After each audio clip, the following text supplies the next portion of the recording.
Hello friends, मैं हूं नीलिमा देवनाथ और आज मैं 5 लैंग्वेज में बहुत सारी चीज़ें ट्रांसलेट करने वाला हूँ। पहला जो है, मैं हूँ नीलिमा देवनाथ, हिंदी। उसके बाद नेपाली, मेरो नाम नीलिमा देवनाथ हो। English, my name is Nilima Devnath. Assamese, मोर नाम नीलिमा देवनाथ। एंड नागामिस, हमारा नाम नीलिमा देवनाथ से। उसके बाद और भी ट्रांसलेट करने वाला हूँ जो कि है, मैं हिंदी में मेरा पापा का नाम है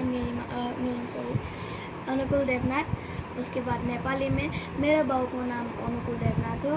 उसके बाद इंग्लिश में माय फादर्स नेम इज अनुकूल देवनाथ। नागामिस में अमर लगा बाबा नाम से अनुकूल देवनाथ। आसामिस, मोर पापा नाम अनुकूल देवनाथ।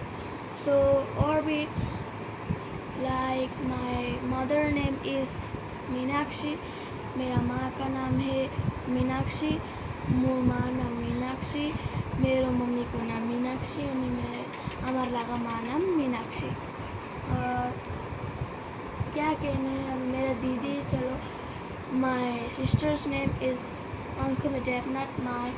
मेरी दीदी का नाम है अंकुमी देवनाथ। मेरे दीदी को नाम अंकुमी देवनाथ हो। मेरो मीन्स हमार लगा दीदी लगा नाम अंकुमी देवनाथ। मेरा दीदी का नाम अंकुमी देवनाथ है। Thank you. अगर अच्छा लगा तो लाइक और शेयर और ज़रूर सब्सक्राइब कीजिए।